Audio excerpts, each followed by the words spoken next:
Hi, I'm Chris. I'm an electronic musician, and over the next few episodes, we're gonna build a new live setup.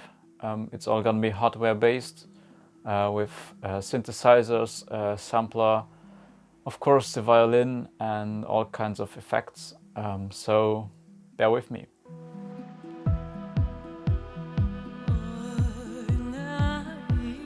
Alright, so this is the base where the whole setup is gonna sit on.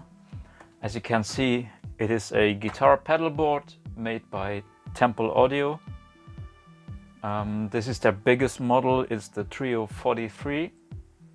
And I really like this kind of designs because for once I come from a guitarist, violinist, pedalboard kind of environment, so I'm really used to working with these kinds of boards. And I really think they're very practical because there's so much space underneath to hide cabling and the MIDI splitter. There's a power supply for the pedals, all the audio routing, the Elektron power supplies, and it allows you to add a lot of utility without cluttering the surface, so you get a pretty clean look and can safely attach every piece using Velcro tape as well as cable ties with all these little holes. It's very cool to work with, so that's my choice. And I've also got the matching hard case, which allows for safe transport, especially once the live sector is coming back up again. I hope it's not going to take too much time, but that's also a very important thing for me. Yeah, portability. I know it's a big setup, but still. And also quick setup times, because changeover time is really expensive and very, you have to make good use of it.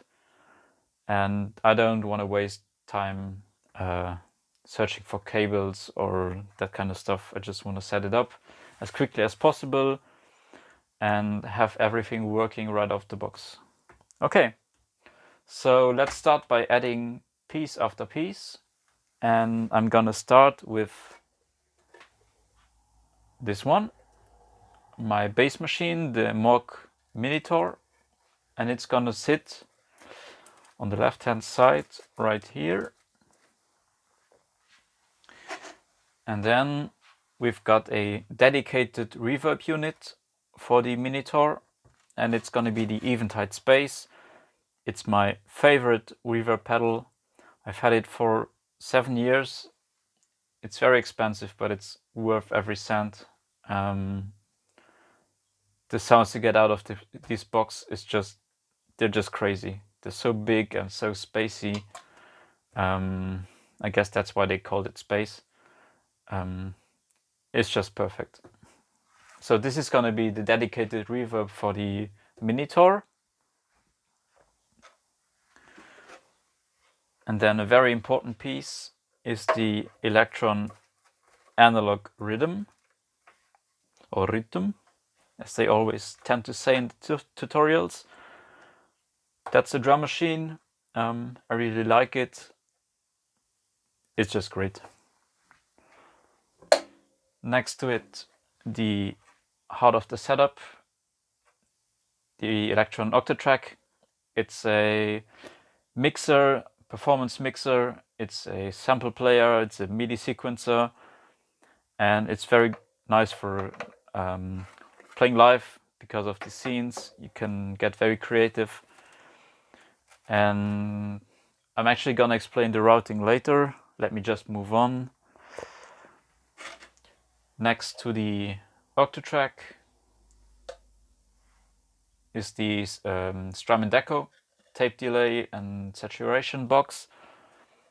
It's gonna sit in this corner. And then another effects unit, the Meris Polymoon. The Polymoon actually will come after the Octatrack, so that I can route audio from the Octatrack into the Polymoon, have it loop there, build up some soundscapes that can work on their own, so freeze the audio maybe. And then once the sound comes out of this box, I can easily change patterns and songs on the Octatrack without having audio dropouts and having the show go on, and yeah, just no silence. And then there's another synth coming, but before I need to add this razor. It's actually 2 blocks of wood screwed to 2 rack panels with some Velcro tape on it, and I use this one to increase the height of this layer and get some clearance underneath so that I can route audio cables from the rhythm underneath the next synth, and that way I can stack easily stuff like this and saving some space while doing so, which is great. And it also helps for yeah, getting cleaner setups, better cabling, more space efficiency and all that kind of good stuff. Next box is the Elektron Digitone. It's probably my favorite synth, and it's a no-brainer for me. And it's actually gonna sit somewhere here, I guess, like this. And then lastly, the Bluebox. The Bluebox is a 12-track mixer, and I'm actually gonna use it in this setup to sum all the synthesizers before feeding into the Octatrack.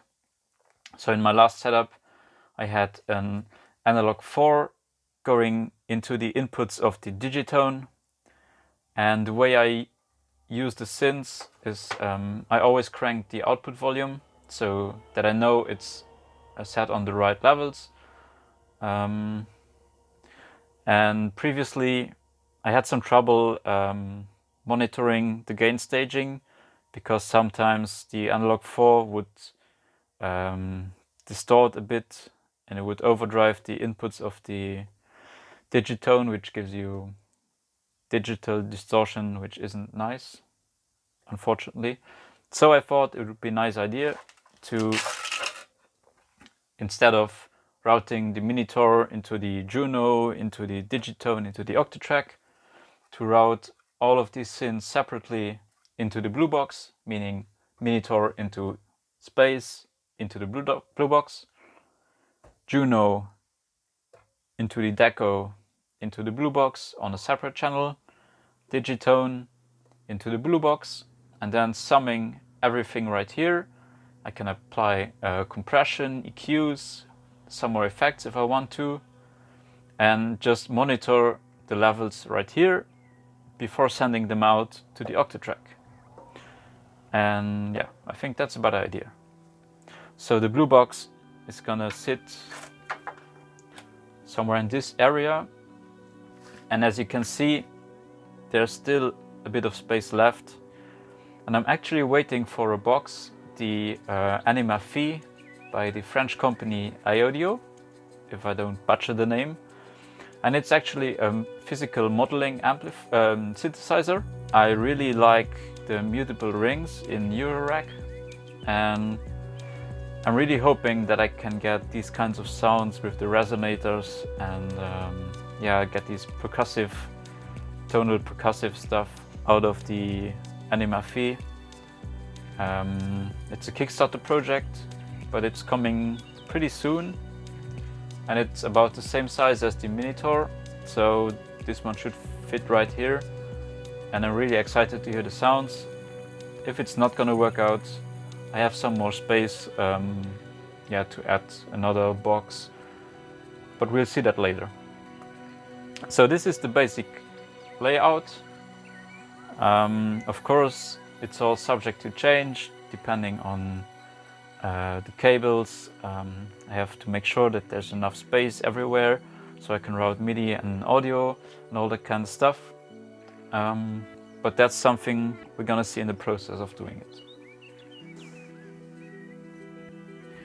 Okay, so now with all the gear removed again, to close off the video, I thought it would be nice to show you what it looks like underneath.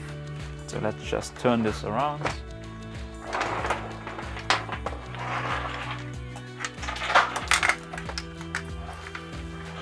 As you can see, there's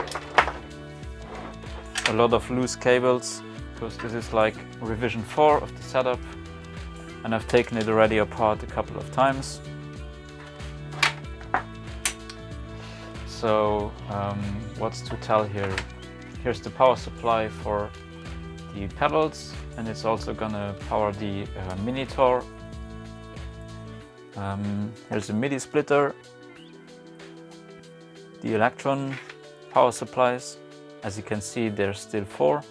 That's because I had the analog 4 sitting on the board before, but that's gonna leave this one now. And then, yeah, all kinds of loose cables, MIDI, audio. Here's an input for the main power, main AC input with a switch. So now it's time for me to clean this mess up and show you the results in the next episode. Thanks for tuning in, and see you soon.